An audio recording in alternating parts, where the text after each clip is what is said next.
ఎన్ని దూషణలైనా పడతాము, ఎన్ని తిట్లైనా తింటాము, ఎన్ని అవమానాలైనా సహిస్తాం. కానీ గత సంవత్సరంన్నర కాలంగా మమ్మల్ని నోటికొచ్చిన బూతులు మాట్లాడినా, నోటికొచ్చిన పద్ధతిలో దూషించిన, చివరికి మా నాయకుడి చావును కోరుకుంటూ నికృష్టపు రోత మాటలు మాట్లాడినా మేము భరించుకున్నాం, సహించుకున్నాం, కోపాన్ని తమాయించుకున్నాం, పంటి బిగువున బరాయించుకుంటూ వస్తున్నాం.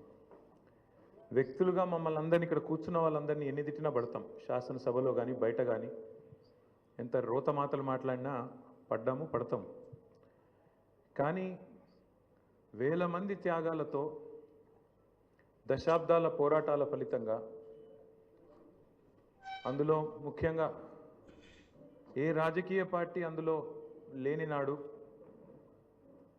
ఆనాడు టీఎన్జీఓలు అమోస్ గారి నేతృత్వంలో, ఇంకా అంతకంటే ముందు బుద్ధిజీవుల నేతృత్వంలో రాజకీయ నాయకులు కనీసం ఆనాడు మేలుకోకముందే మేలుకొని విద్యార్థులు, ఉద్యోగ సంఘాల నాయకులు పోరాటానికి శ్రీకారం చుట్టి అల్టిమేట్గా కేసీఆర్ గారి నాయకత్వంలో అమరుల త్యాగాల ఫలితంగా ప్రజల ఆశీర్వాదంతో సాధించిన తెలంగాణ రాష్ట్రాన్ని అవమానించే విధంగా, ఈ రాష్ట్ర భవిష్యత్తుకు ఒక శాపం పెట్టే విధంగా నిన్న ముఖ్యమంత్రి రేవంత్ రెడ్డి మాట్లాడిన దారుణమైన మాటలు ఏవైతున్నాయో అని చూసిన తర్వాత ఆరోగ్యం బాగాలేకపోయినా, ఇంకోటి బాగాలేకపోయినా, ఏదేమైనా సరే ఖచ్చితంగా నువ్వు పోవాల్సిందే, మాట్లాడాల్సిందే. పార్టీ తరఫున పార్టీగా మనం చెప్పాలి మన వాదన, పార్టీగా మనం చెప్పాలి తెలంగాణ ప్రజలకు కొన్ని వాస్తవాలు అని మా అధ్యక్షులు, తెలంగాణ తొలి ముఖ్యమంత్రి కేసీఆర్ గారి ఆదేశం మేరకు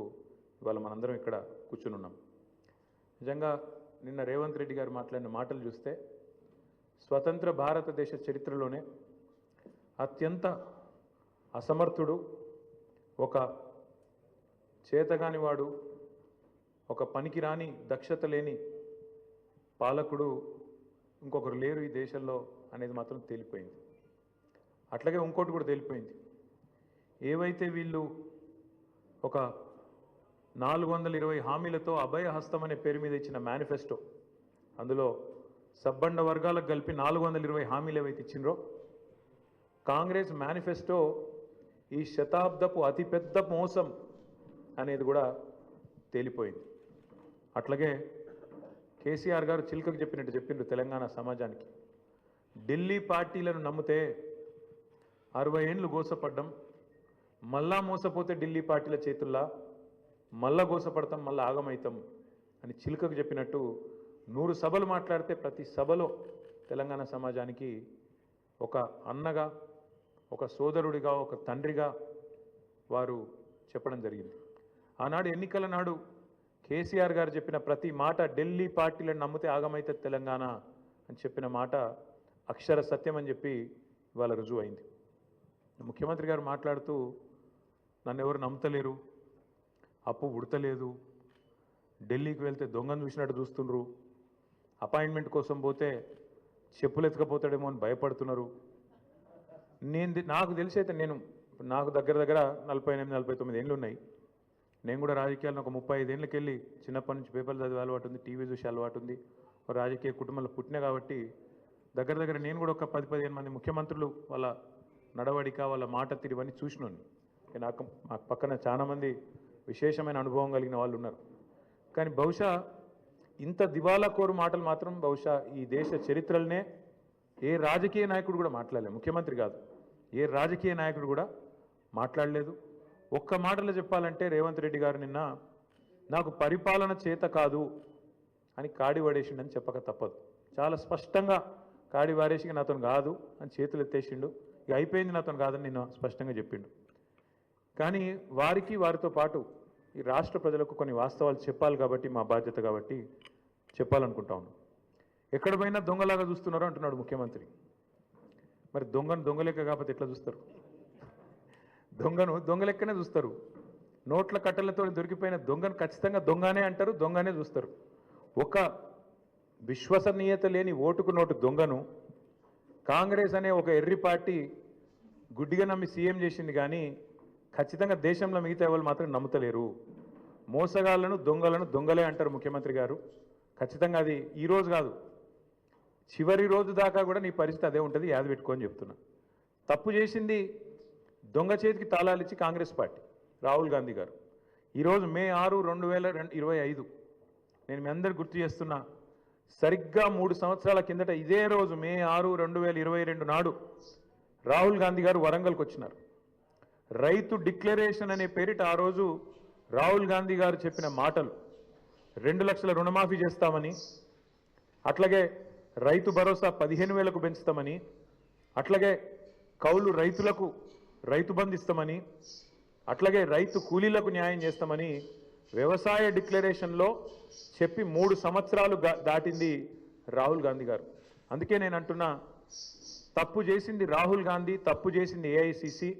దొంగ చేతికి తాళం ఇచ్చి ఇవాళ తెలంగాణ చేతికి చిప్పవచ్చే పరిస్థితి చేసింది ఖచ్చితంగా ఆల్ ఇండియా కాంగ్రెస్ కమిటీ, ముఖ్యంగా దానికి బాధ్యుడు లీడర్ ఆఫ్ ఆపోజిషన్గా ఉన్న రాహుల్ గాంధీ గారు అని చెప్పి నేను చెప్తా ఉన్నాను.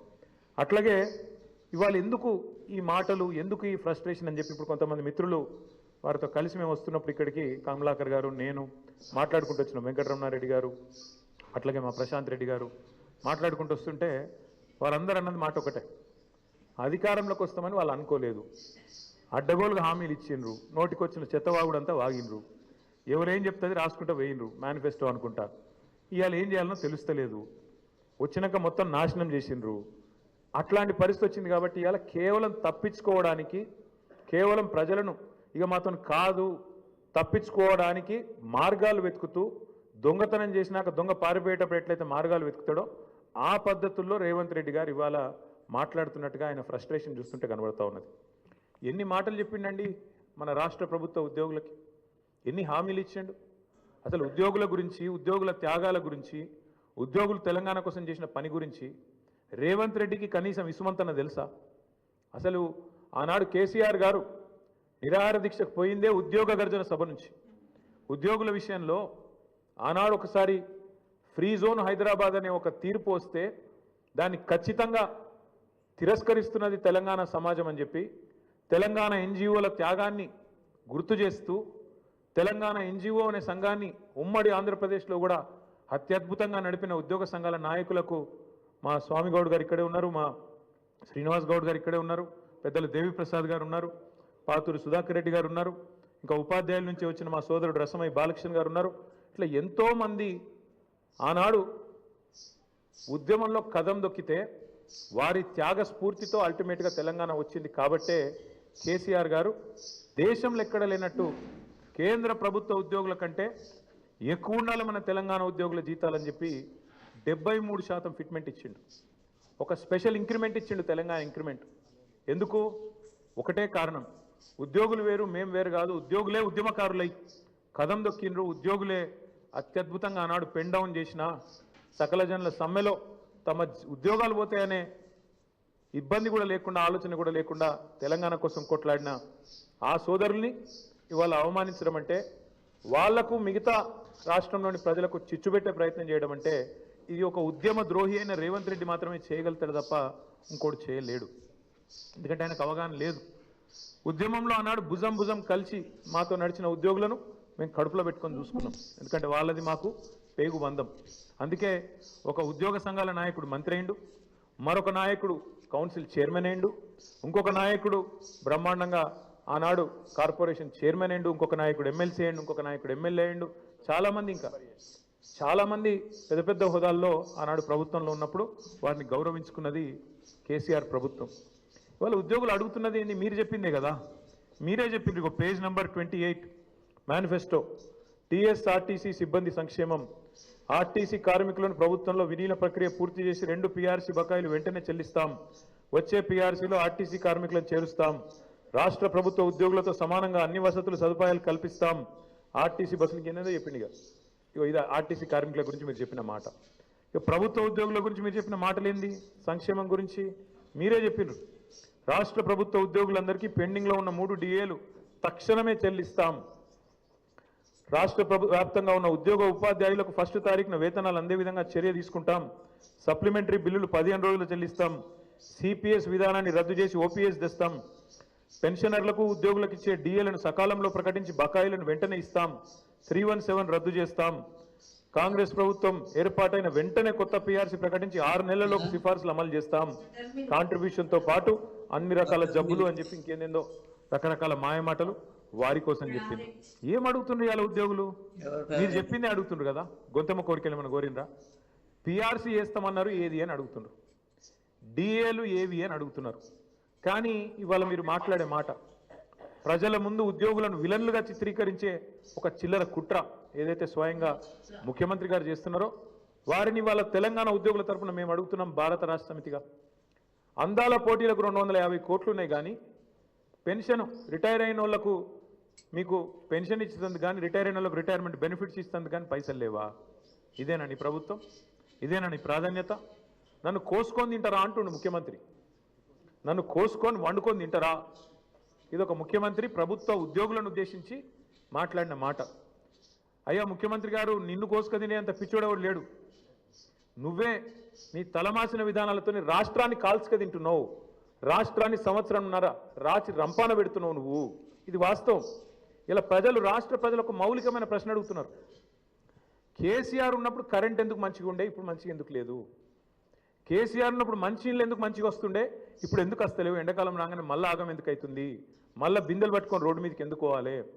కేసీఆర్ ఉన్నప్పుడు రైతు బంధు పడుతుండే, ఇప్పుడు ఎందుకు పడతలేదు? కేసీఆర్ ఉన్నప్పుడు టైంకు పెన్షన్లు వస్తుండే, ఇప్పుడు 2 నెలలు ఎందుకు ఎగ్గొడుతుండు? కేసీఆర్ ఉన్నప్పుడు చెప్పిన ప్రతి పని చేస్తుండే, ఇప్పుడు ఎందుకు చేయలేకపోతున్నాడు? కేసీఆర్ ఉన్నప్పుడు రాష్ట్రం రయ్యమని పురోగమనంలో ముంగటిపోయింది, ఇప్పుడు ఎందుకు తిరోగమనంలోకి అవుతుంది, ఎందుకు వెనకపోతుంది అని అడుగుతున్నారు. సమాధానం ఉందా నీ కాడ? ఎందుకు అంటే నీకు చేతనైతలేదు, నీ కాంగ్రెస్ పార్టీకి చేతనైతలేదు. కేసీఆర్ ఉన్నప్పుడు బీఆర్ఎస్ పాలనలో రాష్ట్రం దేశానికి రోల్ మోడల్ అవుతుంది, ఎట్లా కాంగ్రెస్ పాలనలో దివాలా ఎందుకు తీస్తున్నది? కారణం ఒకటే, ఇది నాయకత్వ లోపం. మీ కాంగ్రెస్ పార్టీ పెట్టిన శాపం తెలంగాణకు. మార్పు పేరుతో మీరు చేసిన దుర్మార్గం ఇది. అందుకే మేమనేది, ఏ ముఖ్యమంత్రి కూడా భారతదేశ చరిత్రలో ఈ 78 ఏళ్లలో తాను పరిపాలిస్తున్న రాష్ట్రానికి నీ శాపాలు పెట్టినోడైతే వాడు లేడు. ఎయిడ్స్ పేషెంట్ అంటివి, క్యాన్సర్ పేషెంట్ అంటివి, ఆఖరికి నిన్న దివాలా తీసింది మనకు అప్పు ఉడతలేదు అని చెప్పి అట్లా మాట్లాడుతీవి. అందుకే నీ దివాలా కోరు మాటలు, నీ ఇంటలెక్చువల్ బ్యాంక్రప్సీ, నీ ప్రభుత్వం యొక్క దివాలా కోరు విధానాలే వాళ్ళ రాష్ట్రం పాలిట శాపాలుగా మారినాయి. సీఎం అనేటోడు ఒక తండ్రి లాంటోడు. సంపద పెంచాలే రాష్ట్రం మొత్తానికి, ముఖ్యంగా పేదలకు, బలహీన వర్గాలకు, ఎవరికైతే టానిక్ అవసరం పడుతుందో, ఎవరికైతే కొంత మరి ప్రభుత్వం వైపు నుంచి చేయూత అవసరం పడుతుందో వాళ్ళని ఆదుకోవడమే ఒక ప్రభుత్వ పెద్ద, ఒక రాష్ట్రానికి పెద్ద లాంటి వాడు చేయాల్సిన పని. కానీ నువ్వేం చేస్తున్నావు? దివాలా తీసిపోయినాం, దరిద్రంలో ఉన్నాం, కొట్టుకపోతున్నాం, పోతున్నాం. అందుకే కొన్ని వాస్తవాలు ప్రజలకు చెప్పాలి. వాస్తవాలు ఏంటి? ఏ రాష్ట్రానికైనా, ఏ ప్రభుత్వానికైనా ఆస్తులు, అప్పులు వారసత్వంగా వస్తాయి. ఇప్పుడు మేము 2014లో ప్రజల దయతో, ప్రజల ఆశీర్వాదంతో ఆనాడు కేసీఆర్ గారు ముఖ్యమంత్రి అయినారు. ముఖ్యమంత్రి అయినప్పుడు కేసీఆర్ గారికి మాత్రం వీళ్ళు కాంగ్రెస్ వాళ్ళు మాకు అప్పచెప్పినప్పుడు రూపాయి అప్పు లేకుండా, రూపాయి ఆస్తి లేకుండా ఇచ్చిండ్రా? అప్పులు ఇచ్చిండ్రు, ఆస్తులు కూడా ఇచ్చిండ్రు. అప్పులు ఇచ్చినారు, ఆస్తులు కూడా ఇచ్చినారు. ఆ రోజు 2014 లెక్క తీసుకుంటే, 2014 లెక్క తీసుకుంటే, ఇది ప్రభుత్వం యొక్క లెక్క, నా లెక్క కాదు, ప్రభుత్వం యొక్క లెక్క. 2014లో మొత్తం రాష్ట్రం యొక్క ఆదాయం సంవత్సరానికి మొత్తం రెవెన్యూ రిసీట్స్ తీసుకుంటే 51,000 కోట్లు, అంటే నెలకు 4,215 కోట్లు.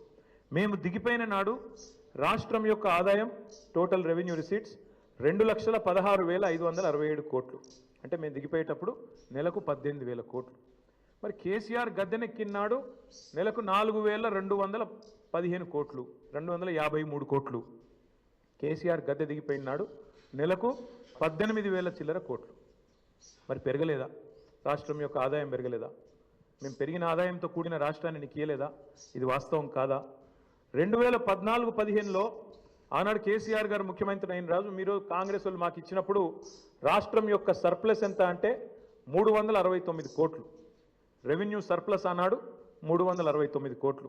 మేము దిగిపోయినాడు 2023-24లో మీకు అప్పచెప్పినాడు మళ్ళీ 4,882 కోట్లు.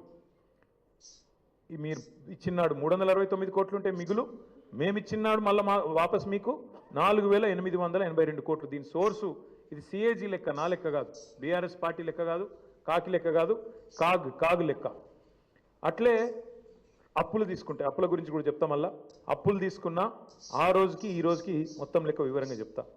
అట్లే ఇంకా ఇంకా ఎంత కడుతున్నారు, మిత్తి ఎంత కడుతున్నారు, ఏదెంత కడుతున్నారు, ఇవన్నీ ఒక్క నిమిషం మర్చిపోతే వాస్తవం ఏంటంటే ఇది నేను 2020లో బయట పెట్టిన లెక్క. 2020లో ఆనాడు మంత్రిగా నేను తెలంగాణ అనే ఒక రాష్ట్రం భారతదేశాన్ని సాదుతున్న రాష్ట్రాల్లో ఒకటి, జాతి నిర్మాణానికి దోహదపడుతున్న రాష్ట్రాల్లో ఒకటి. మన రాష్ట్రం నుంచి మనం గత 6 ఏళ్లలో 2014 నుంచి 2020 నవంబర్ 1 నాడు పెట్టిన ట్వీట్ ఇది. 2,72,926 కోట్లు, అంటే దాదాపు 2,73,000 కోట్లు పన్నుల రూపంలో తెలంగాణ నుంచి మనం కేంద్రానికి కడితే, కేంద్రం నుంచి మనకు వచ్చింది కేవలం 1,40,000 కోట్లు అని చెప్పి లెక్కలతో సహా అధికారికంగా ఒక మంత్రిగా ఆ రోజు నేను పెట్టిన లెక్క ఇది బయటికి. అంటే దేశాన్ని సాదుతున్న రాష్ట్రాల్లో, దేశంలో ఉండే ఇతర వెనుకబడ్డ ప్రాంతాలకు మరి ఇతోధికంగా సహాయం చేస్తున్న రాష్ట్రాల్లో తెలంగాణ ఒకటి అని చెప్పడానికి ఈ లెక్క చెప్తా ఉన్నా. గవర్నమెంట్ అనేది ఒక కంటిన్యూస్ ఇన్స్టిట్యూషన్. ఇంతకుముందు కిరణ్ కుమార్ రెడ్డి గారి నుంచి కేసీఆర్ గారు ముఖ్యమంత్రి అయినారు, ఆ తర్వాత ఇప్పుడు రేవంత్ రెడ్డి గారు అయినారు, రేపు ఇంకెవరో అవుతారు.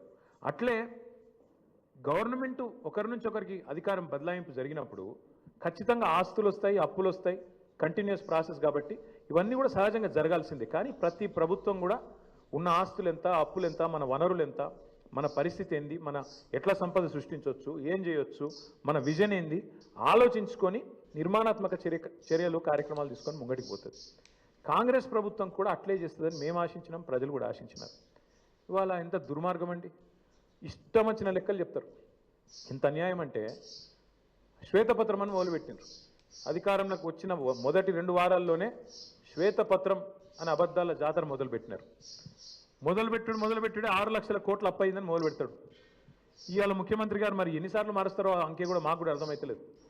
మొదలుపెట్టినప్పుడు డిసెంబర్ 2023లో 6 లక్షల చిల్లర కోట్లు అప్పు అని చెప్పిండు, కేసీఆర్ గారు చేసింది. ఇవాళ చెప్తున్నాడు నిన్న 8,29,000 కోట్లట. ఈ సంఖ్య రోజు రోజుకు మారుతూనే ఉంటుందా? సర్కార్ నడుపుతుండ్రా, సర్కస్ నడుపుతుండ్రా, ఏం నడుపుతున్నారు మీరు? 6 లక్షల కోట్లని చెప్పింది మీరే, మళ్ళీ ఇవాళ 8,29,000 కోట్లను అబద్ధం చెప్తుంది మీరే. అసలు వాస్తవం ఏంది? 4,17,000 కోట్లు మాత్రమే టీఆర్ఎస్ బీఆర్ఎస్ ప్రభుత్వం చేసిన అప్పు. 10 ఏళ్ల కాలంలో సంవత్సరానికి మేము చేసిన అప్పు కేవలం 40,000 కోట్లు మాత్రమే. దాని గురించి వివరంగా ఉంది, చెప్పమంటే చెప్తాను. కానీ మీరు ఎక్కువ తక్కువ చెప్తే కూడా మళ్ళీ మీరు వేస్తారో ఏరో. కానీ ఒకటి మాత్రం వాస్తవం, ప్రభుత్వమే ఇచ్చిన లెక్కలు, నేను చెప్పేది నా లెక్క కాదు, వాళ్ళు ఇచ్చిన శ్వేతపత్రం ప్రకారమే, సోషియో ఎకనామిక్ అవుట్లుక్ ప్రకారమే రాష్ట్ర ప్రభుత్వం మాత్రమే చెల్లించే అప్పు, రాష్ట్ర ప్రభుత్వం స్వయంగా చెల్లించే అప్పు 1,15,599 కోట్లు మాత్రమే. 5% వెరీ లో రిస్క్ కింద ఇచ్చిన అప్పు మరొకటి 89,569 కోట్లు ఉంది. దీనికి ప్రభుత్వం గ్యారంటీ ఇస్తుంది కానీ కార్పొరేషన్ వాళ్ళే కట్టుకుంటారు, వెరీ లో రిస్క్. అందుకోసమే అది మొత్తం తీసుకుంటే కూడా 4,478 కోట్లు మాత్రమే. ఇక ఇట్లా చెప్పుకుంటూ పోతే అల్టిమేట్గా బీఆర్ఎస్ ప్రభుత్వం ఆనాడు మొత్తం 10 ఏళ్ల కాలంలో చేసిన అప్పు మొత్తం తీసుకుంటే పూర్తి స్థాయిలో కేవలం 4,17,000 కోట్లు మాత్రమే, అంటే సంవత్సరానికి 41,000 కోట్లు మాత్రమే. మరి నేను అడుగుతా ఉన్న రేవంత్ రెడ్డి గారిని, మీరు దయచేసి చెప్పండి, మీరు 4,000 కోట్ల రూపాయల నెలసరి ఆదాయంతో మాకు అప్పచెప్తే, తిరిగి మేము మీకు 18,000 కోట్లతో అప్పచెప్తే 2023 డిసెంబర్లో, నిన్న ముఖ్యమంత్రి గారు 2025 ఏప్రిల్లో ఏం మాట్లాడుతున్నాడు? మేలో 18,000 కోట్లే వస్తుంది అంటున్నాడు. మేము అప్పచెప్పినాడు 23 డిసెంబర్లో 18,000 కోట్లతో అప్పచెప్పినాం. ఇవాళ నువ్వు 25 మేలో నిలబడి మళ్ళీ 18,000 కోట్లనే చెప్తున్నావు. మరి 16-17 నెలల నుంచి నువ్వేం చేస్తున్నావు, నీ ప్రభుత్వం ఏం చేస్తుంది, ఎందుకు ఆదాయం పెంచలేకపోయింది? కేసీఆర్ గారు అప్పచెప్పిపోయిన 18,000 కోట్లు తప్ప రూపాయి అయినా నీ ప్రభుత్వం ఆదాయం పెంచగలిగిందా? ఇది మేము అడుగుతున్న ప్రశ్న. ఇంకొక మాట కూడా మీకు చెప్పాలి, ఎన్ని అబద్ధాలు చెప్తాడు ఈ ముఖ్యమంత్రి అంటే, ఒకరోజు అంటాడు 7,000 కోట్ల అప్పు మితి కడుతున్నా అంటాడు, ఇంకో రోజు 6,500 కోట్లు కడుతున్నా అంటాడు. అసలు వాస్తవం ఏంది? అసలు మిత్తి అప్పు మొత్తం తీస్తే కూడా బడ్జెట్ డాక్యుమెంట్ ఇది, నాది కాదు కవిత్వం, మొత్తం ఈ ప్రభుత్వం చెప్పిన లెక్క ఎంత తప్పు అంటే, రేవంత్ రెడ్డి గారు చెప్తుంది ఎంత పచ్చి అబద్ధం అంటే, ఒకరోజు 6,000 కోట్లని, ఒకరోజు 7,000 కోట్లని మొత్తం చెప్పింది ఒక ఎత్తు అయితే, మొన్న అసెంబ్లీలో మార్చి నెలలో అసెంబ్లీలో గత 14 నెలలలో రేవంత్ రెడ్డి చెప్పిండు, అది కూడా 14 నెలలలో 64,768 కోట్లు కట్టినా అని చెప్పిండు. బయటనేమో 7,000 కోట్లను ఒకసారి, 6,500 కోట్లను ఒకసారి, నిన్న 10,000 కోట్లు నెలకని ఒకసారి నెలకు అని చెప్తాడు. అసెంబ్లీలోనేమో 14 నెలల్లో 64,768 కోట్లు అని చెప్పిండు. అంటే అల్టిమేట్గా ఏంది, ఆయన చెప్పిన లెక్క ప్రకారం అసెంబ్లీలో చెప్పింది నెలకు 4,600 కోట్లు. అది కూడా తప్పే. 6,000 తప్పే, 6,500 తప్పే, 7,000 కోట్లు తప్పే, 10,000 కోట్లు తప్పే, నెలకు 4,626 కోట్లు కూడా తప్పే. ఇది ఆర్బీఐ రిపోర్టు. దీని ప్రకారం నెలకు తెలంగాణ ప్రభుత్వం కడుతున్నది అసలు మిత్తి కలిపి కేవలం 2,000 కోట్లు మాత్రమే. ఇది కాగు లెక్క, ఆర్బీఐ లెక్క, ఇదేదో కాకి లెక్క కాదు. ఇంకొక మాట కూడా చెప్తా ఉన్నా రేవంత్ రెడ్డి గారికి, వచ్చే 10 ఏళ్లలో ఎంత కట్టాలి అనేది కూడా మా దగ్గర లెక్క ఉంది. వచ్చే 10 ఏళ్లలో కూడా 2032-33 దాకా ఇది కూడా ఆర్బీఐ లెక్క. ఇప్పుడున్న లోన్లు కింద తీసుకుంటే మొత్తం కలిపి వచ్చే 10 ఏళ్లలో కట్టేది ప్రిన్సిపల్ ఏమో 1,02,000 కోట్లు, మిత్తి 1,64,000 కోట్లు. రెండు కలిపితే కూడా 2,67,000 కోట్లు టిల్ ద ఇయర్ 2032-33. అంటే సంవత్సరానికి ఎంత అవుతుంది? వచ్చే 10 ఏళ్ళు సంవత్సరానికి 26 నుంచి 27,000 కోట్లు. ఇంతే తప్ప ఏం లేదు. దీనికి ఏదో జరిగిపోయింది, ఏమో అయిపోయింది అని ఒకది కరుస్తారు.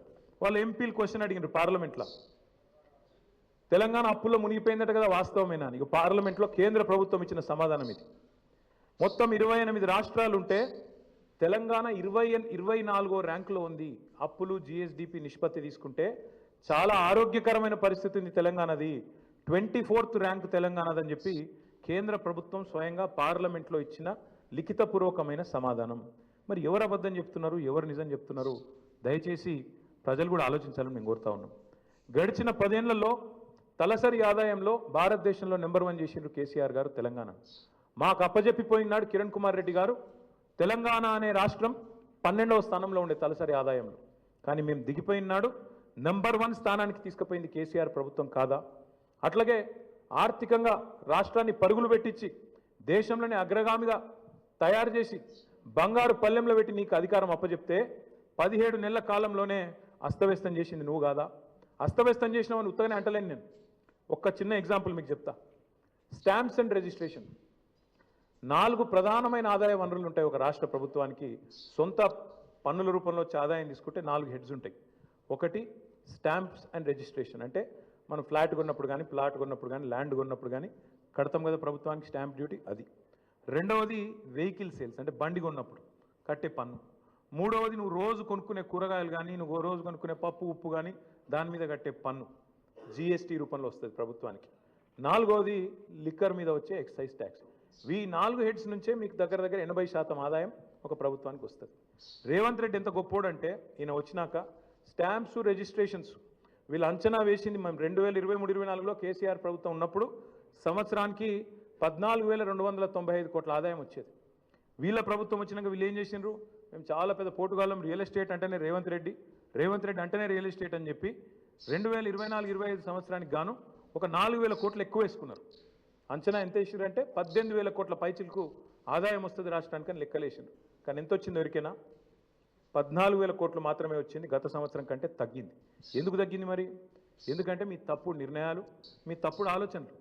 హైడ్రా పేరుతోని మీరు చేసిన అరాచకం, పేదవాళ్ళ గుడిసెలు గులగొట్టి, పేదవాళ్ళ కడుపుల మీద కొట్టి, లేఅవుట్లకు బీభత్సం చేసి, నువ్వు మీ అన్నదమ్ములు అడ్డమైన వసూళ్లు చేసి, ఎక్కడ చెరువులు ఉంటే ఎక్కడ బఫర్ అని, ఇక్కడ ఇదని అదని బిల్డర్లను బెదిరించి ముక్కు బిండి వసూళ్లు చేసి పేదవాడి కడుపు మీద కొట్టి ఆఖరికి రాష్ట్రంలో ఇవాళ రియల్ ఎస్టేట్ పూర్తిగా పడిపోయే పరిస్థితి వచ్చిందంటే దానికి కారణం నీ అరాచకపు నిర్ణయాలు కాదా? ఇది వాస్తవం కాదా? స్వయంగా ప్రధానమంత్రి వచ్చి అన్నాడు ఆర్ఆర్ ట్యాక్స్ వసూలైతుంది ఇక్కడ అని, రాహుల్ రేవంత్ ట్యాక్స్. ఇది వాస్తవం కాదా? ఇలా బిల్డర్ దగ్గర స్క్వేర్ ఫీట్కి 200 రూపాయలు వసూలు చేస్తున్నమాట వాస్తవం కాదా? మరి కాదంటే నువ్వు ప్రధానమంత్రి మీద కేసు పెట్టి ఆ మాట అన్నందుకు. ఎందుకంటున్నా అంటే ఇట్లాంటి పనికిమాలిన పనులు చేయబట్టి ఇవాళ స్టాంప్స్ అండ్ రిజిస్ట్రేషన్ తగ్గింది. జిఎస్టీ ఆదాయం కేసీఆర్ గారు ఉన్నప్పుడు 10 నుంచి 12% ఎన్నడ తగ్గలే. 10 to 12% గ్రోత్ రేట్ ఎన్నడ తగ్గలే. GST growth every year on year 10 to 12% పెరుగుతుండే. కానీ రేవంత్ రెడ్డి వచ్చిన తర్వాత ఒకటే సంవత్సరంలో 0% గ్రోత్ రేట్తో 28 రాష్ట్రాల్లో అట్టడుగున ఉన్నది ఇవాళ తెలంగాణ. ఇది వాస్తవం కాదా? నీ వల్ల ఈరోజు ఈ రాష్ట్రంలో క్రయ విక్రయాలు తగ్గినాయి, జీఎస్టీ పడిపోయింది, ఈ గణాంకాలు వాస్తవం కాదా? ఇది కాగ్ రిపోర్ట్లో వచ్చిన మాట వాస్తవం కాదా? నువ్వు స్వయంగా స్టేషన్ గన్పూర్ మీటింగ్లో చెప్పలేదా? 71,000 కోట్ల ఆదాయం తగ్గింది, రాబడి తగ్గింది రాష్ట్రానికి, నువ్వే చెప్పలేదా? అట్లాగే మీరే వెహికల్ సేల్స్లో కూడా నెగిటివ్ గ్రోత్ రేట్, ఒక లిక్కర్ మాత్రం పెరిగింది, మిగతా అన్ని తగ్గినాయి. వాస్తవం ఏంది? ఎందుకు జరుగుతున్నది ఇది? ఒక కుటుంబ పెద్ద నిజంగా మన ఇంట్లో సమస్య ఉంటే కూడా కడుపులో పెట్టుకుంటాడు, కాపాడుకుంటాడు, 4 గోడల మధ్యలో మాట్లాడుకుంటారు. కానీ బజార్లో పడి మా రాష్ట్రం దివాలా తీసింది, మా రాష్ట్రం సంకనాకిపోయింది, మా రాష్ట్రం పూర్తిగా ఎయిడ్స్ పేషెంటు, క్యాన్సర్ పేషెంట్ అని ఎవడన్నా మాట్లాడతాడా? This is the intellectual bankruptcy of Congress party. That's why I said the state of Telangana is not bankrupt. The state of Telangana is not bankrupt. We are in a pink of health. It is the Congress that is intellectually bankrupt. It is Revanth Reddy who is morally bereft. అంతే తప్ప తెలంగాణకేం కాలే. ఒక కుటుంబంలో సమస్య ఉన్నా బయట చెప్పుకోం, బయట పడం బజార్లో. కానీ రేవంత్ రెడ్డి గారు దివాలా తీసిందని ఆఖరికి అడ్డగోలు మాటలు మాట్లాడితే చివరికి ఏమైపోయింది? ఇవాళ ఆఖరికి లంచం ఇచ్చి 170 కోట్ల లంచం ఇచ్చి ప్రభుత్వ భూములు తాకట్టు పెట్టి బ్రోకర్లకు పైసలు తెచ్చుకునే దుస్థితి వచ్చింది ఇవాళ తెలంగాణ ప్రభుత్వం యొక్క నిర్వాకం వల్ల. నేను ఇంకా గమ్మత్తైన మాట, నేను ఇంట్లో ఉన్నా, ఇక నేను రెస్ట్లో ఉన్నా, నేను వీడియో చూసి పరిశాన్ అయినా, ఇట్లా కూడా మాట్లాడచ్చా అని. ఢిల్లీకి పోతే అపాయింట్మెంట్లు ఇస్తలేరు, చెప్పులు ఎత్తుకపోతారేమో అని చెప్పి కలుస్తలేరు అన్నాడు. అమ్మతోడు చెప్తున్నా ఈ మాట, నేను ఎవరు చెప్పులు ఎత్తుకపోతారట. అరే చెప్పులు ఎత్తుకపోయేటోళ్ళు వేరే పార్టీ వాళ్ళు ఉన్నారు ఇక్కడ, అది వాళ్ళ కథ వేరు. చెప్పులు ఎత్తుకపోయింది నాకు అర్థం కాదు. ఢిల్లీకి పోతే అపాయింట్మెంట్లు ఇస్తలేరు, ఎవరు ఇస్తలేరు? రాహుల్ గాంధీ ఇస్తలేడు, వరే కరెక్టే, నీకు ఇయ్యరు కూడా. ఎట్లా ఇస్తారు? నీకు తెలిసిపోయింది నీ కథ అంతా, ఇయ్యరు. ఈ కొత్తగా ఎవరైనా చుట్టపోడు కొత్తగా వస్తేనేమో మర్యాద ఇస్తారు ఎవరైనా సరే, 4 రోజులు ఉంటుంది మర్యాద. ఇక కానీ నువ్వు వచ్చేదేమో ఢిల్లీకి నీ పని మీద వస్తావు, మీ మూటలు మోసుకపోయేందుకు 42, 43 సార్లు పోతుంది ఇప్పటికీ. అందులోనట ఈయన ఎకానమీ క్లాస్లో పోతుండట. బా ఫోటోలు మొత్తం బయట పెడతాం, ప్రైవేట్ ఫ్లైట్లు, బిజినెస్ క్లాసులు, మీ ట్రిప్పులు మొత్తం ఫోటోలు బయట పెడతాం, సోషల్ మీడియాలో ఇప్పటికీ తిరుగుతున్నాయి, మళ్ళీ పెడతాం. అరే గింత అన్యాయం మాటలు మాట్లాడతారు. 43 సార్లు ఢిల్లీకి పోతివి, 43 పైసలు లేకపోతివి, ఏముంటుంది ఇజ్జత్ నీకు ఢిల్లీ మార్కెట్లో? వీడు ఊకొత్తాడు పోతాడు, ఎందుకు ఇవ్వాలి మీకు అపాయింట్మెంట్? ఇస్తలేరు, ఏం చేయాలి మరి? నువ్వు మూటలు మోసేందుకు వస్తున్నావు ఢిల్లీకి, రాహుల్ గాంధీకి మూటలు ఇస్తేందుకు వస్తున్నావు, మొదలు మర్యాద ఉంటుంది, ఇక ఆఖరికి దొంగలెక్కనే చూస్తారు. వాస్తవం ఏంది? కేసీఆర్ గారేమో అప్పు చేస్తే 4,17,000 కోట్లు 10 ఏళ్లలో, సంవత్సరానికి 41,000 కోట్లు అప్పు చేస్తే కేసీఆర్ గారు ఏం చేసిండ్రు? ఒక్కొక్క ఇటుక పేర్చుకుంటా రాష్ట్రానికి శాశ్వతంగా పనికొచ్చే నిర్మాణాలు చేపట్టిండు. మరి మీరేం చేస్తున్నారు అంటే, ఒక్క ఇటుక పెట్టినావా ఎక్కడన్నా? ఒక ఇందిరా మిల్లు కట్టినవా? ఒక కాలువ కట్టినవా? ఒక ప్రాజెక్టు కట్టినవా? హైదరాబాద్లో ఒక కొత్త బిల్డింగ్ కట్టినవా? ఏవిలో ప్రజలకు పనికొచ్చి ఒక పని చేసినావా? చేయలే. మరి నేను ఇంకొక మాట అడుగుతున్నా, ప్రజలన్నీ గమనిస్తున్నారు. రాష్ట్రమేమో దివాలా తీసిందంటావు, రాష్ట్రం దివాలా తీసిందని దివానా మాటలు మాట్లాడతావు. మరి మీ కుటుంబం ఆస్తులు ఎట్లా పెరుగుతున్నాయి? అనుముల రేవంత్ రెడ్డి గారి కుటుంబం ఆస్తులు ఎట్లా పెరుగుతున్నాయి? నువ్వు అదన్నా చెప్పు సీక్రెట్ మాకు. మీరు ముఖ్యమంత్రి కాగానే మీ అనుముల ఫార్ములా సీక్రెట్ సాస్ ఏదైతుందో అదేదో మా ప్రభుత్వానికి మొత్తం ప్రజలకు కూడా చెప్తే మంచిది కదా. ముఖ్యమంత్రి అయిన 6 నెలల లోపలనే మీ అన్న అనుముల జగదీశ్వర్ రెడ్డి గారు 1000 కోట్ల పెట్టుబడి పెడతా అని మీతో ఒప్పందం కుదుర్చుకుంటాడు. స్వచ్ఛ బయో అనే కంపెనీ వస్తుంది, 1000 కోట్ల పెట్టుబడి పెడతాను ఆయన కట్టుకొస్తాడు. మీ అల్లుడు వెంకట నరసింహారెడ్డి అనుకుంటా ఆయన పేరు, ఇంకేదో ఉన్నది పేరు, ఆయన కొన్ని వేల కోట్లతోని ఫార్మా కంపెనీ పెడతా అని చెప్పి లగచర్లకు వస్తాడు. దానికోసం నువ్వు మళ్ళీ అక్కడ మీ కొడంగల్లో రైతుల భూములు గుంజుకుంటావు. ఎక్కడికి వెళ్ళి వచ్చినాయి 1000 కోట్లు? మీ అన్నకు, మీ అల్లుడికి. మీ అల్లుడు వారి తండ్రి మీ వియ్యంకుడు మొన్ననే కదా, ఎక్కువ రోజులు కూడా కాలే, మీ వియ్యంకుడు మొత్తంగా అప్పుల్లో ఉండే కంపెనీ మొత్తం అప్పు రైట్ ఆఫ్ అయిపోయింది. మీరు అధికారంలోకి రాగానే మీ వియ్యంకుడి కంపెనీ యొక్క అప్పులన్నీ రైట్ ఆఫ్ అయిపోయినాయి కేంద్ర ప్రభుత్వం దయతోని. మీ జూబ్లీ హిల్స్ ప్యాలెస్ ఏదైతే ఉన్నది, ఇలా రేవంత్ రెడ్డి గారు ఎక్కడి నుంచి అయితే వర్క్ ఫ్రమ్ హోమ్ చేస్తున్నాడో 3 ఇంతలు పెరిగింది, పెద్దమ్మ గుడి దాకా వచ్చిందట, కొద్దిగా అయితే యువతలకు వస్తుందేమో. 2000 ఎకరాలు కొన్నాడు 4th సిటీ దగ్గర, మొత్తం వెల్దండ నుంచి మొదలు పెడితే 4th సిటీ దాకా 2000 ఎకరాలు వీళ్ళ బినామీలు, వీళ్ళ కుటుంబ ఆస్తులు పెరిగినాయి. 10 లక్షలు కూడా పెట్టుబడి లేని నీ బామ్మర్ది సృజన్ రెడ్డి 1137 కోట్ల కాంట్రాక్ట్ వచ్చింది. నీ అల్లుడు ఆస్తి పెరుగుతుంది, నీ బామ్మర్ది ఆస్తి పెరుగుతుంది, నీ కొండలరెడ్డి ఆస్తి పెరుగుతుంది, తిరుపతి రెడ్డి ఆస్తి పెరుగుతుంది, నీ వియంకున అప్పులు రైట్ ఆఫ్ అవుతాయి, నీ ఇల్లు మూడింతలు పెరుగుతుంది. కానీ రాష్ట్రం మాత్రం సంకనాకిపోతుంది, దివాలా అయిపోతుంది. ఎట్లయితుంది మరి ఇది? అందుకే మేము అంటున్నాం, ఈ సీక్రెట్ అంతా చెప్పండి మాకు కూడా, రాష్ట్రానికి చెప్పండి. మీ అన్నదమ్ములు, మీ కుటుంబ సభ్యులు, వాళ్ళ అప్పులు, వాళ్ళ ఆస్తుల గురించి కూడా చెప్పు. ఎట్లా పెడుతున్నారు సడన్గా పెట్టుబడులు పెద్ద ఎత్తున, అవి కూడా బయట పెట్టు. తెలంగాణ ఆస్తులు తగ్గుతున్నాయి ఎట్లా, అనుమూల కుటుంబం ఆస్తులు పెరుగుతున్నాయి ఎట్లా ఖచ్చితంగా చెప్పాలి. కేసీఆర్ గారు తెచ్చిండు, ఎస్ 4,17,000 కోట్ల అప్పు తెచ్చిండు. ఏం చేసిండు కేసీఆర్? ఒక కాళేశ్వరం కట్టిండు, శాశ్వతంగా తెలంగాణకు కల్పతరువు లాంటి ప్రాజెక్టు కట్టి తెలంగాణను పంజాబ్ కంటే హర్యానా కంటే ముంగట నిలబెట్టిండు. వరి ధాన్యం ఉత్పత్తిలో నంబర్ 1 చేసిండు భారతదేశంలో కేసీఆర్. 90% పాలమూరు వలసల జిల్లాగా పేరుపడ్డ పాలమూరు రంగారెడ్డి ఎత్తిపోతల పథకాన్ని 90% పూర్తి చేసి ఒక పంపు కూడా ఆన్ చేసి మీ చేతుల్లో పెట్టిండు. 17 నెలలైంది, ఆ మిగతా 10% కూడా పూర్తి చేయలేని అసమర్థుడివి నువ్వు. కేసీఆర్ గారు అప్పు చేసిండు, కానీ ఇంటింటికి నల్లబెట్టి నీళ్ళు ఇచ్చిండు. దగ్గర 30,000 కోట్లతోనే ఆ ప్రాజెక్టు పూర్తి చేసిండు. నువ్వు కనీసం ఆ ప్రాజెక్టును నడపలేకపోతున్నావు. ఎస్, కేసీఆర్ అప్పు చేసిండు. దేనికోసం చేసిండు? 1,00,000 కోట్లు పెట్టి తెలంగాణ ఏదైతే విద్యుత్ లోటుతోని ఆగమాగమైతుండేనో ఆ విద్యుత్ లోటుతో ఆగమాగమైన తెలంగాణను ఇలా 24 గంటల వెలుగు జిలుగుల తెలంగాణగా కేసీఆర్ గారు మార్చిండు. కేసీఆర్ గారు అప్పు చేసిండు. రైతు బంధు అనే పథకం పెట్టి రైతుల ఖాతాల్లో 70 లక్షల మంది రైతుల ఖాతాల్లో 73,000 కోట్ల రూపాయలు వాళ్ళ ఖాతాలు వేసిండు. కేసీఆర్ అప్పు చేసిండు. 29,000 కోట్ల రైతుల అప్పు తీర్చిండు. కేసీఆర్ అప్పు చేసిండు. 24 గంటల ఉచిత కరెంటు రైతులకు ఇచ్చి 60,000 కోట్ల వాళ్ళ భారాన్ని తాను తీసుకున్నాడు. ఎస్, కేసీఆర్ అప్పు చేసిండు. హైదరాబాద్లో 36 ఫ్లైఓవర్లు కట్టిండు. కేసీఆర్ అప్పు చేసిండు. హైదరాబాద్ మెట్రో మొదటి దశ పూర్తి చేసిండు. కేసీఆర్ అప్పు చేసిండు. ఒక అఖండమైన సెక్రటేరియట్ కట్టిండు, శాశ్వతంగా తెలంగాణ ప్రజల ఆస్తి. ఒక అద్భుతమైన 125 అడుగుల ఎత్తైన డాక్టర్ బాబాసాహెబ్ విగ్రహం పెట్టిండు. కేసీఆర్ అప్పు చేసిండు. తెలంగాణ అమరులకు అమరజ్యోతి అద్భుతమైన ఒక స్తూపాన్ని నిర్మాణం చేసిండు. కేసీఆర్ అప్పు చేసిండు. 32 మెడికల్ కాలేజీలు పెట్టిండు. 32 నర్సింగ్ కాలేజీలు పెట్టిండు. కేసీఆర్ అప్పు చేసిండు. 1022 గురుకుల పాఠశాలలు పెట్టిండు. కేసీఆర్ అప్పు చేసిండు. ఊరూరికి రైతు వేదిక కట్టిండు. ఊరూరికి నర్సరీ పెట్టిండు.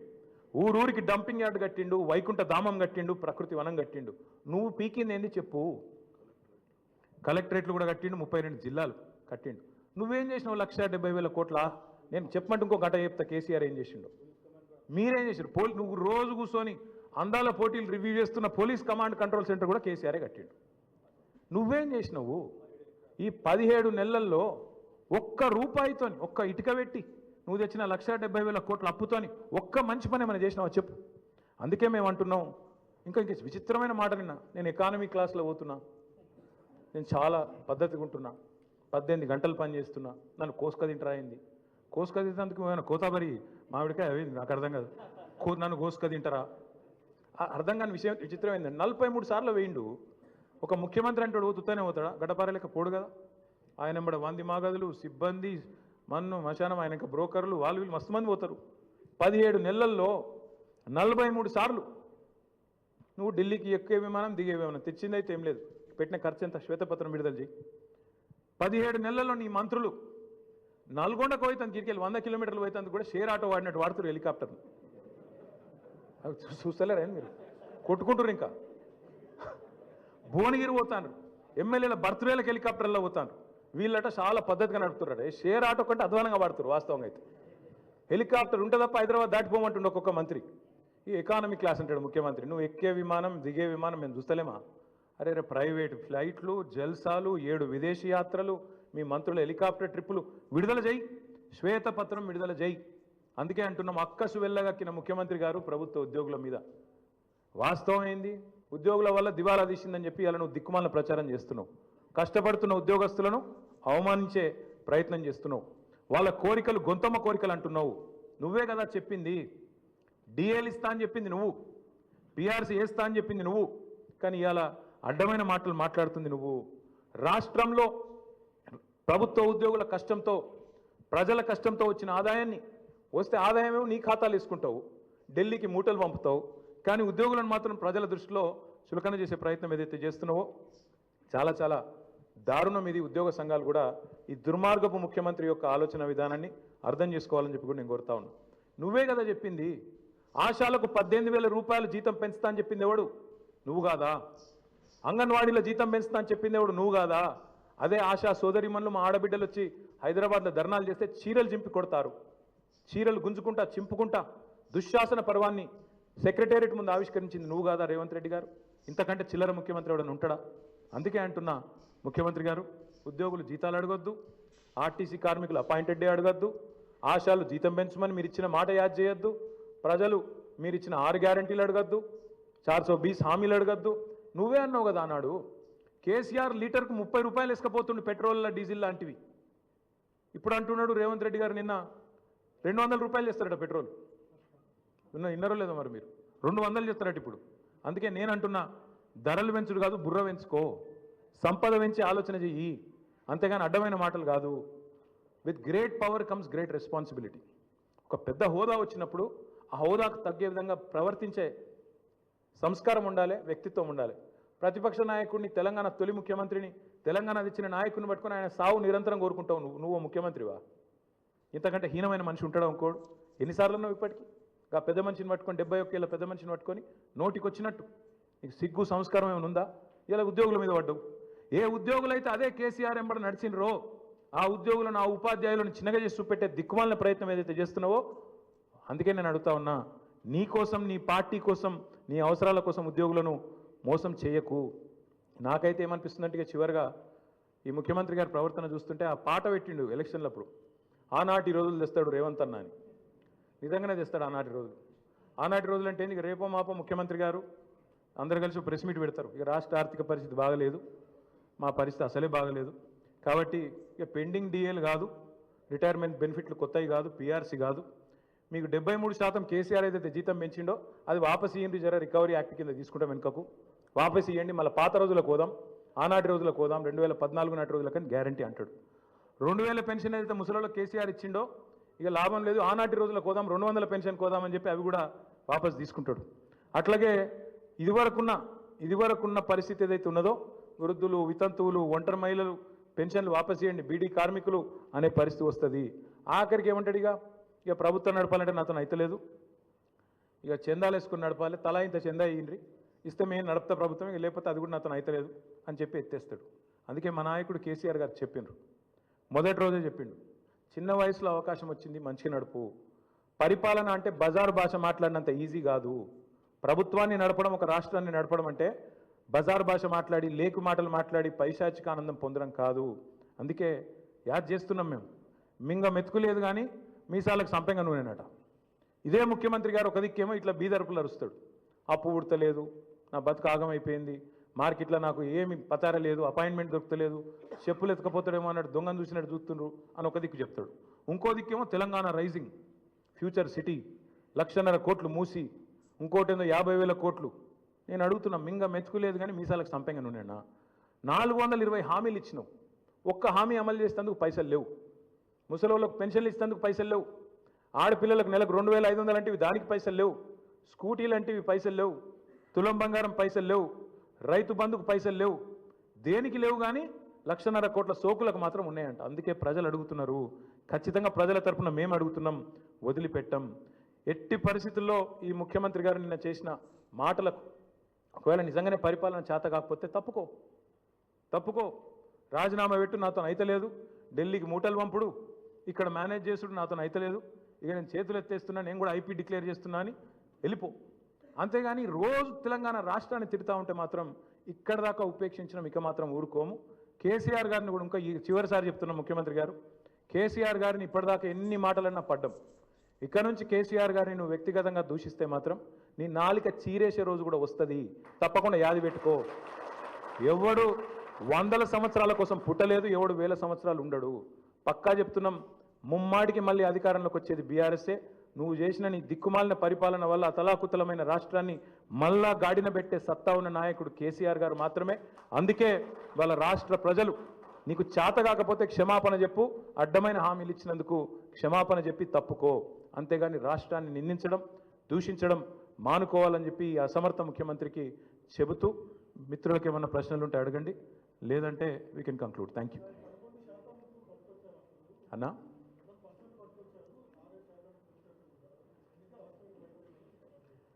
రేవంత్ రెడ్డి గారికి నేను చెప్పేది ఏమంటే కాగితం ఇస్తా బ్రదర్, నువ్వు జర పంపి ఆయనకు. ఇది పార్లమెంటులో వీళ్ళ కాంగ్రెస్ ఎంపీ ఒక ఆయన అడిగితే మొన్న ఎక్కువ రోజులు కూడా కాదు, మార్చి 31 నాడు పార్లమెంట్లో కేంద్ర ప్రభుత్వం ఇచ్చిన ప్రత్యుత్తరం జవాబు. 28 రాష్ట్రాల్లో తెలంగాణ ఆర్థిక పరిస్థితి ఏంది అప్పుల విషయంలో అంటే పైనుంచి కిందికి 24వ ర్యాంకులో ఉంది. అంటే చాలా మంచిగా ఉంది. మనకంటే 23 రాష్ట్రాలు ఎక్కువ అప్పులు చేసినాయి. మరి ఆ 23 మంది ముఖ్యమంత్రులు ఏం మొత్తుకోవాలి ఈరోజు? మనకంటే ఎక్కువ అప్పులు చేసిన వాళ్ళు, మనకంటే ఎక్కువ ఇబ్బంది ఉన్న వాళ్ళు, వాళ్ళు ఏం మాట్లాడాలి మరి ఈయన ఇట్లా మాట్లాడితే? కాబట్టి చేతగాని ముఖ్యమంత్రి తప్పించుకునే ప్రయత్నం తప్ప ఇంకోటి కాదు అని ప్రజలు కూడా గ్రహించాలని మేము కోరుతాం.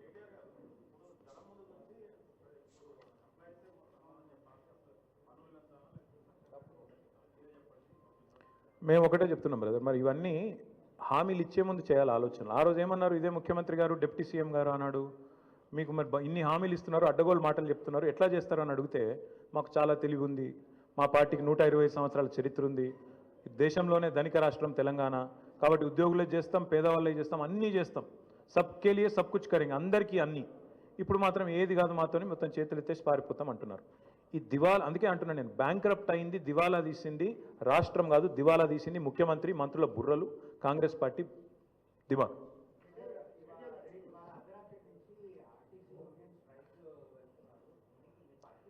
బాధ్యత గల్ల ప్రతిపక్షంగా మేమైతే ఎవరు సమ్మె చేయాలని కోరుకోం, ఎందుకంటే అది పద్ధతి కాదు. మేము బాధ్యత గల ప్రతిపక్షాలు, బాధ్యత గల ప్రతిపక్ష పార్టీగా మేము ఉద్యోగులు సమ్మె చేయాలని కోరుకోము, ఆర్టీసీ సోదరులు కూడా సమ్మె చేయాలని కోరుకోము. ప్రభుత్వాన్ని మేము ప్రార్థించేది, విజ్ఞప్తి చేసేది, డిమాండ్ చేసేది కూడా ఏమంటే ఖచ్చితంగా మీరు వాళ్ళకి ఇచ్చిన హామీ నెరవేర్చండి. మీరు ఆర్టీసీ ఉద్యోగులకు హామీ ఇచ్చినారు, ప్రభుత్వ ఉద్యోగులకు హామీ ఇచ్చారు, నెరవేర్చండి. వాళ్ళకి ఇచ్చిన హామీ నిలబెట్టమని అడిగి వాళ్ళు ఇవాళ మీరు హామీ ఉల్లంఘిస్తే వాళ్ళు సమ్మెకు పోయే ఒక అనివార్య పరిస్థితి వస్తే దానికి వాళ్ళని నిందిస్తే ఎట్లా? అందుకే సమ్మెకు పూర్తి స్థాయిలో పోకూడదనే మేము కోరుకుంటున్నాం. ప్రభుత్వం ముందుకొచ్చి పరిష్కరించాలని కోరుతున్నాం. ప్రభుత్వం పరిష్కరించకపోతే ఏం చేయాలో మరి తర్వాత మా పార్టీలో చర్చించి నిర్ణయం తీసుకుంటాం.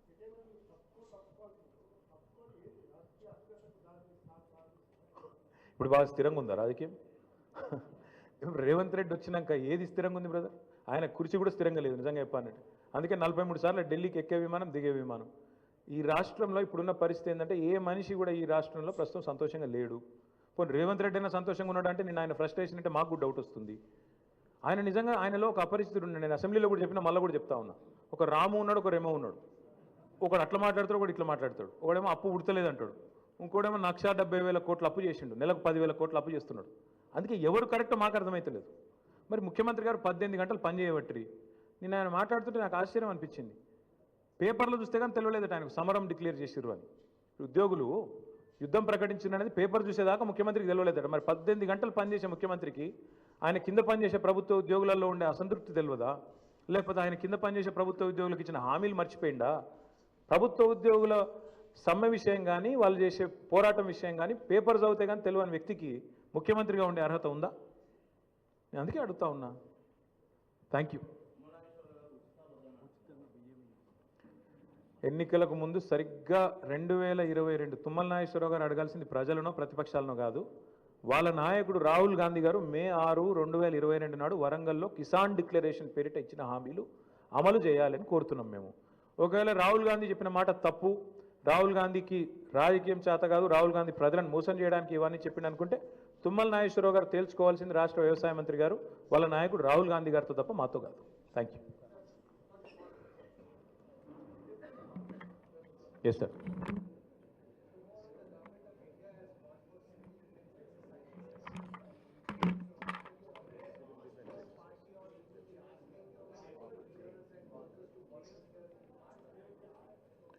So far it has not come to our notice, sir. But if there is a process in which civilians can participate, we certainly should.